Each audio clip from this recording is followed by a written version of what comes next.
Welcome everybody. I'm here with a distinguished guest today, somebody that's been in music for well over about 40 years or so, and just known by everybody as DJ Juice. Well, how are you today? I'm amazing. I know that's right. Give us a little history about how come you love music and all the attributes that you've done to contribute into this thing called music, particularly, you know, this hip hop and this hip hop world. But all music, I know that you're familiar with all music. All genre of music.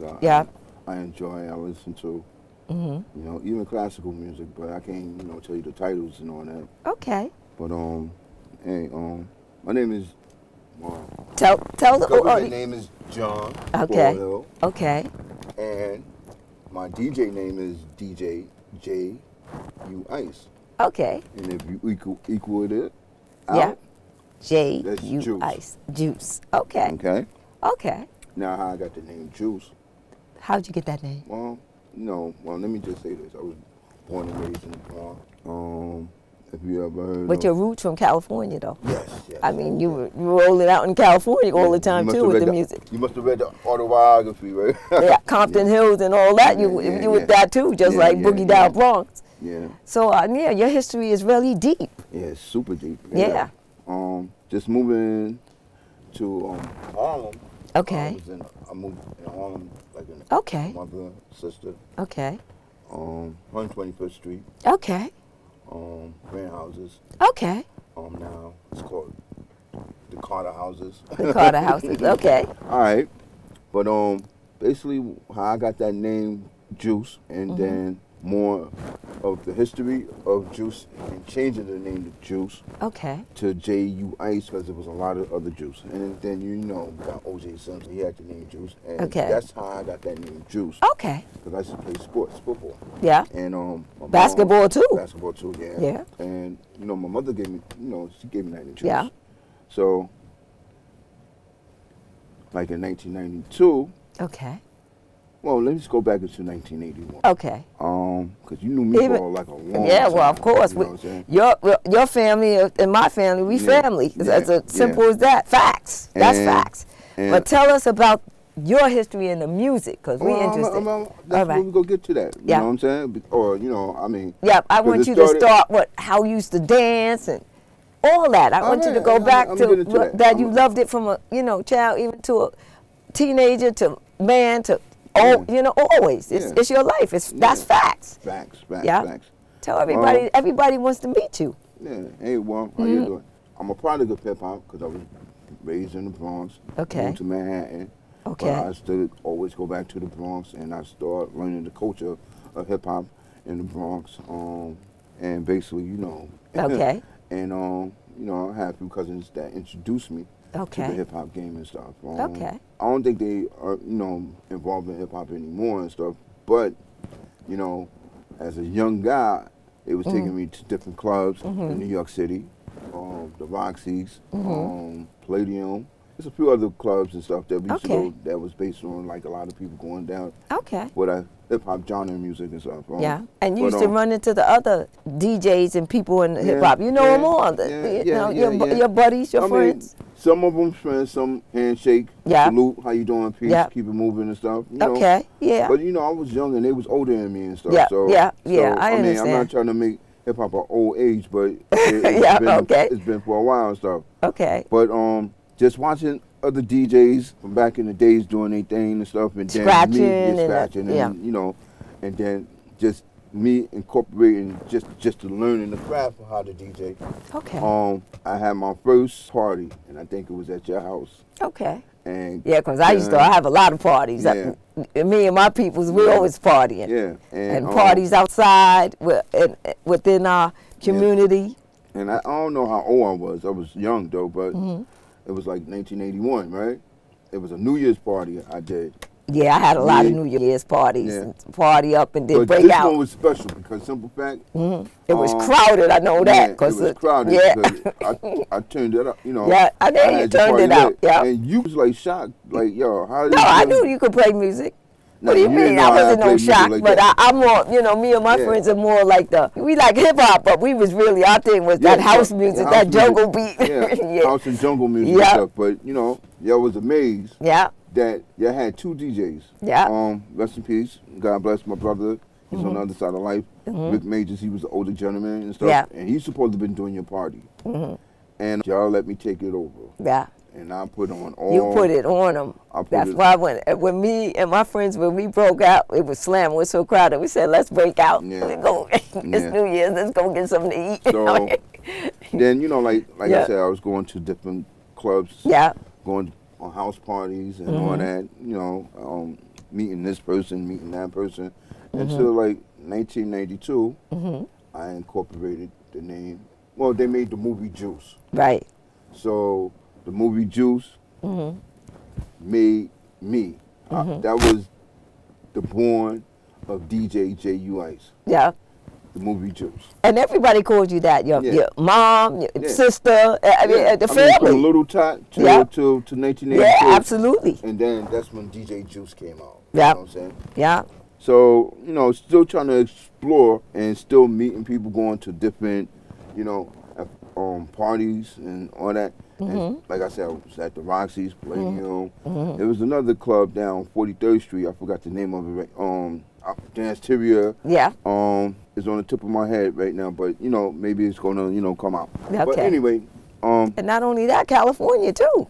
Yeah, California. Oh yeah, they thought I was crazy when I was. Yeah, but California too. California, Yeah. that's where the music was coming from. New York, California. That's where this hip hop really, you know what I mean? Well, in California, that's when I started learning how to do the break dance. Like the pop Yeah. and the electric boogie. Yeah. Because when I went out to California, when I was out in California, like in the early 80s and stuff, I was seeing them doing the pop and the electric boogie. But I was doing breakdancing on the floor. Yeah. And they thought I was crazy. It was like, oh, this crazy guy from New York. You know what I'm saying? Doing all this crazy, he dancing on the ground and stuff. Giselle, And- bless her, she used to love that break dancing. So Yeah. but that was hot, just like the music. Yeah. That's what the people put But look, with the look what inspired behind all that. We Yeah, had absolutely. The Rocksteady crew, Yeah. New York City Breakers, Yeah. and a lot of other LDS dancers. and Yeah, stuff from out the of Soul Brooklyn. Force, Yeah. remember? You know, Soul Sonic Force, all that came out with that. Well, Soul Sonic Force was part of the Zulu Nation band with Planet Rock and all Yeah. that stuff, Right But- there, you was right there with the crew, riding with them all the time, rolling up. They would have the parties up at the city college and stuff like that. And Yeah. then we had some tragic accidents Yeah. with the thing with the young people and stuff like that. But I was all of around that. Yeah, I know. But I didn't go into. yeah, not that particular time. Well, thank goodness it But was that was crazy, Stampede and though. everything. That was We had a crazy. lot of bad outcomes from it, but we had a lot of great times too. That was back in the days. See, and you stuff, was right but- there. You could write the book if you wanted to. Nah, I mean, kind of, sort of, but we was outside and stuff, because everything. It was like a fashion show back then too. Yeah. Everything was kind of Those days. Yeah. Did you say that? There's a party tomorrow, 70s, 80s, and 90s.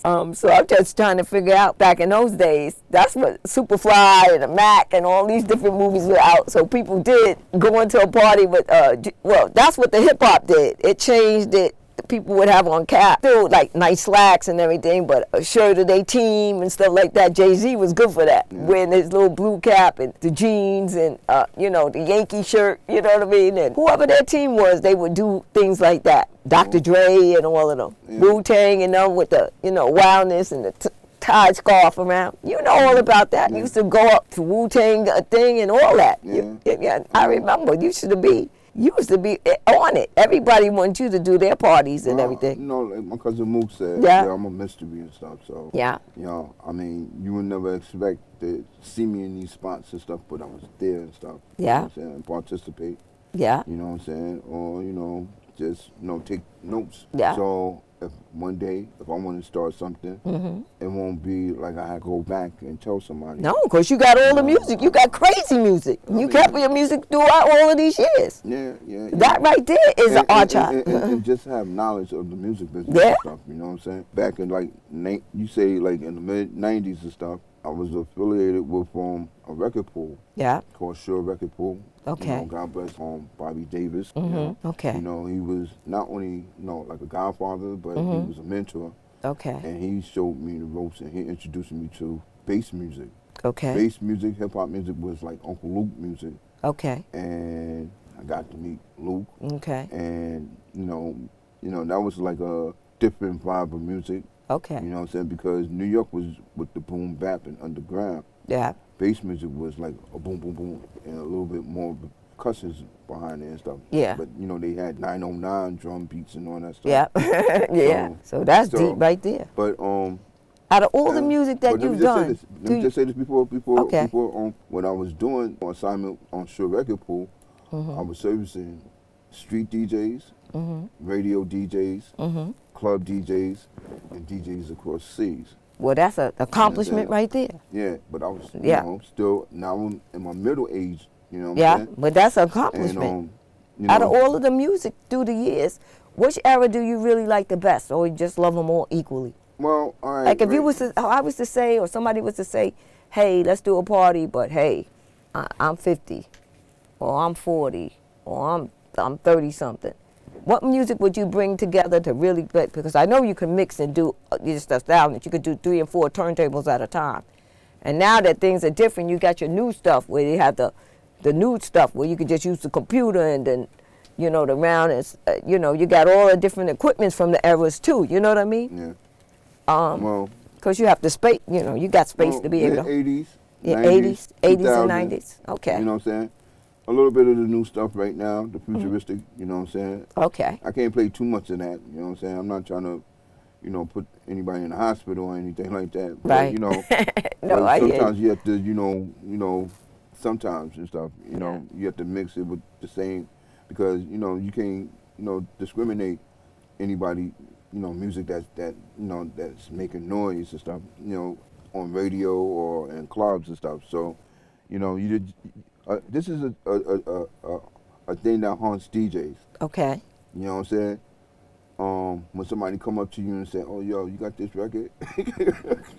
You know what I'm saying? Oh, really? You know but what I not now, because all you have to do is say it to the computer, right? Yeah. And it will give it to you. Right? Sometimes, but you know, Okay. sometimes you might not have that record and stuff. You know? Okay. And then So you'll have to tell them, apologize yeah, next time. No, if you don't play it, then you know, thumbs down and stuff. You know what I mean? Really? Yeah. Okay. You know.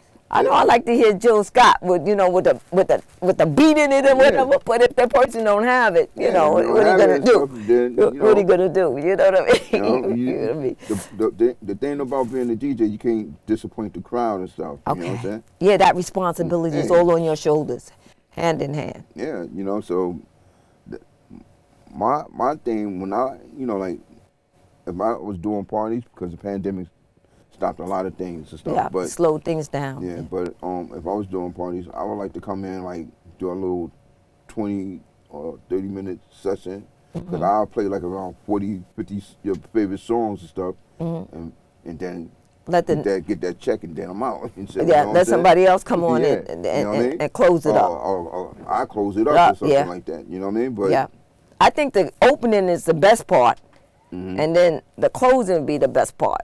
Between those two, because that's when you have the people most excited about. Because you have a lot of people, let's face it, they go to a party and they like the music, but they don't even dance or nothing. They stay there, they grab a sip of wine or grab a beer or whatever. They just there more on the social and just to look around for young ladies or young men. You know, they there for that kind of thing. They not there to really, you know what I mean? But they might groove with the music, but once they leave the club and they love music, they feel good. They gotta, because that's one thing that music does. It lifts us up. It makes us feel good. So you making people happy. You know, there's nothing wrong with that. Facts. You know, And so, you know, like the next thing I got myself involved with, I was doing community radio at City College. Okay. 90.3. Okay. and it was a show called Sugar Bear and the Peeps. Okay. Me and my man Chad and DJ Cell, Mhm. and we had a few other guys that was part of that, and we used to do the midnight to 6 in the morning show. Oh, excellent. But this is kind of crazy because Okay. check this out, right? Mhm. The the music director, I forgot his name and stuff, but Mhm. working with the music director at that time and stuff, Mhm. he didn't like us, but he had to like us because we was the only show that was popping, and then we started taking people's slots. Mhm. I mean, we was not threatening people, but we was taking people's slots, and we started like 3 shows, and then next thing we had 5 shows. Then we started doing the holiday shows and all that stuff. Oh, and wow. We was getting popular and stuff. Yeah, So the holiday shows in now- the college is Yeah, that's yeah. hot right there. That's Yeah. a big So university. now, and a lot of people don't know about the frequencies of how the radio, because it was for the community Okay. in Manhattan. But Okay. then we started hitting different boroughs. Okay. So now that's how I was getting the outlet. People was like, "Oh, I heard of you. I heard of you. I heard of you. Yeah, you DJ JUIce and stuff. You DJ Cell. Yeah. Yeah. Yeah, we doing our thing from this time to 6 in the morning. Then we start changing the time on us. So we start coming in prime time. Like, Okay. So All right. we felt like we was, like we was coming up, yeah. No, coming up and, Yeah, and accomplishing. and having competitions with the major radio stations and stuff. But the only thing with the major radio station, they get the commercials and all that stuff, and we just play that straight Out there, and that's what people want to hear, the music. They don't want commercials all the time, but the commercials, but we felt like we they was mean, winning. yeah. We felt like we was winning, and then my next experience was DJing for rap artists. Okay. So at first I was DJing for a few underground rap artists until I came up and I met this brilliant entertainer. His name was the Rhyme Inspector Percy P. Okay. And me and him just, I don't know what made us split apart, but when we was like that, like it that, was on. It was on. But then how the hip hop game is. Well, it was, people come up. It's not like how it's going on now and stuff. You get mad at somebody or somebody's mad and you don't know, and then wind out. They pulling out something and want to take you out. You know what I mean? But we went out kind of our separate ways, and I couldn't really do anything because Oh, you still, still young at school and your things and like that. I understand. And then moms was deteriorating and stuff because my mom's went to the other side of life and stuff. Yeah. At in 2007. Yeah. 2003. She went. I graduated in 2007 from college. But then I was working at the radio station. Then I started DJing for the rap artists.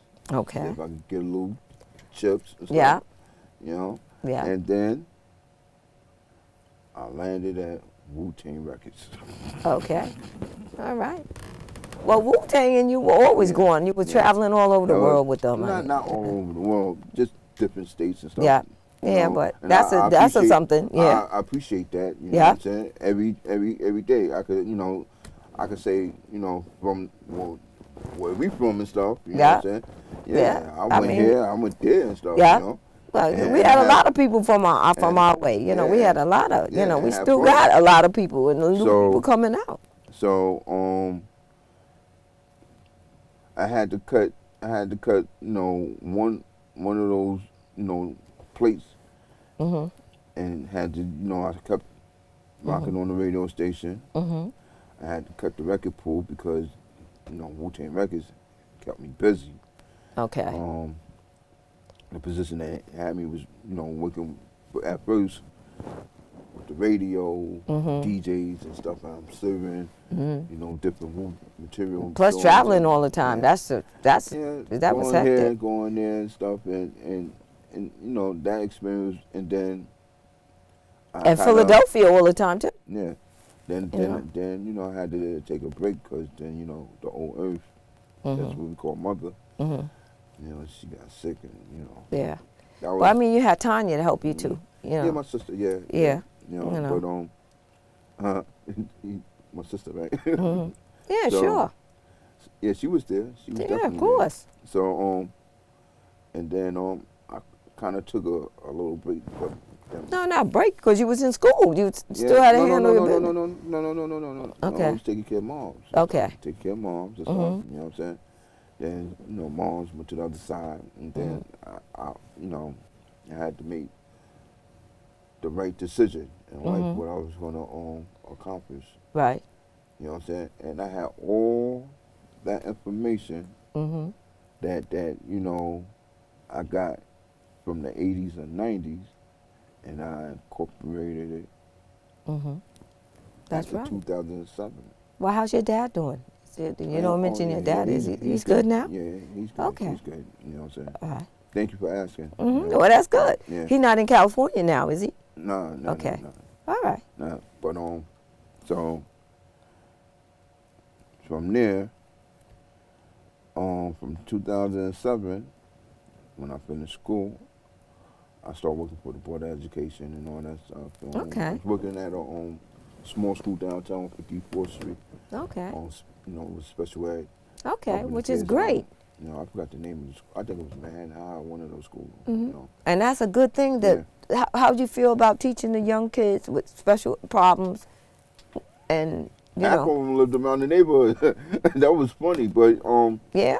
but the pros and cons behind that. Okay. The pros. Well, I think pros I was and cons doing, behind everything. Yeah. I played my part, Mhm. and they respected me. But when you have kids with disabilities and stuff like that, They can be a little rambunctious. Challenge. Yeah. Very challenging. So I can imagine. So, but I could adapt to them. You know what I'm saying? Because simple fact, look where I'm from. Right. I'm from 3 boroughs, Right. maybe 4 boroughs. Right. You know what I'm saying? Not to mention California, Philly, and everything else. Yeah. So, and let's just say underground. Yeah. You know what I mean? Yeah. Okay. So I could understand what they going through. Like the You know what I'm kids, saying? like you could. So that made you a better, like helping them, teaching Yeah. them. You know what I Yeah. mean? So that was good. And just learning the Yeah. mathematics and Yeah. just applying that to them Yeah. to make them Okay. feel balanced with themselves. Okay. Can't make nobody perfect. No. You know what I'm But saying? we're not perfect, so we Yeah. can't make you. You know what I'm saying? But we can strive for perfection. Yeah, I got perfection you. and balance and stuff. Yeah, You know what I'm saying? absolutely. And it was kind of crazy because some of the principals that was like the assistant principal, they felt like, nah, not to just be. We could just send them to the hospital, or if they get themselves in some trouble, they could go to jail. Oops, sorry. But Well, me, that's I terrible wanted- for them to my say that. goal- So that bothered No, you that they it didn't kind care. of bothered me and stuff. Yeah, because they didn't care about the But kids. my goal was I wanted them to get that piece of paper. You know what I'm saying? Right. And I'm gonna just say this to all the young youths out there and stuff. Please get your diploma, man. It's very, very important. You get that piece of paper, you won't feel like an immigrant. Right. You know what I'm saying? You look on the news, you see all these buses and all these immigrants coming in. They don't got no type of documents, papers, and stuff. But it's not that bad now. Now they got an opportunity. Yeah. We're immigrants here. Yeah. Listen, they don't give us nothing. We born and raised here, right? But now you But- get that, you got some kind of sense that you're a United States citizen. You know what I'm saying? But you Yeah. still have to get your karate. You got to put your this the here karate to mind to yeah. work. Yeah, the work. But and now stuff. they don't allow them to be, and that's a good thing. They said yesterday that they freed the young lady that was locked up for a minute, Look at that. That's Yeah. crazy, right? and they freed Check her, it. and then they also for a cat that was supplying guns, right? yeah. Well, when we think about that, that is negative. But the lady, Man, why is legal? yeah, it is. Yeah, You know what I'm saying? yeah. So, But maybe not carrying it across to the other country. I really don't believe she knew she had it on her. we can't talk about that. But Right, we won't. But I thought it was about me, right? I'm Okay. about to wrap it up. we're going to wrap that things up because, well, John, it's been such an experience. You know that we didn't even get to touch half of what you got to say. So, we have to bring you back for a part 2. Yeah, it's no problem. We Yeah, can and do then that. this way we can hear a little bit of your music, and you could go ahead and mix Matter up of a little fact, tape. Maybe Then you go in your house, you can mix up a tape whenever you're ready for Yeah. just a few beats, maybe about 5 minutes of or so, or whatever, 5 minutes, 6 minutes, or some nice beats. How you just love to create that music, create a couple of beats and say your name and give us, your life story. We really appreciate that, especially I didn't know. your heart for these kids and just being a part of, goodness. Yeah. It means a lot. So what do you want to tell this world and everybody out here for the holidays to keep your head up? And Yeah. Be on the lookout for a lot of Wu Tang material supposed to be coming out. Okay. Legacy with John Mook Gibbons and the RZA. Okay. His Legacy. You can check the RZA's Instagram page. Then we got also Wu Radio. Okay. And then I have a project that's coming out called The Antidote. You know what Okay. I'm saying? With my partner Charles Okay. Goodwin Okay. and Grandbody P, and we Okay. got We Rock on 920 radio station. Okay. And there's a few other things that I'm working on. Okay. But we definitely got to touch bases on that other stuff that we was talking about. Okay. Wu Tang's for the kids and stuff. You know All what I'm right. saying? That's right. You can check me out on. Well, let's just say together right now, long live music, hip hop, and all kinds of music. Yeah. And we see you. We'll be back. Happy holidays, happy seasons, greetings, whatever you say. Peace and love. Peace and love, John? Peace. Peace. Thanks for watching this episode of The Real Self Talk with Sylvia Gina Hunt. And now check out this brief slideshow of DJ J.U. Ice. Enjoy.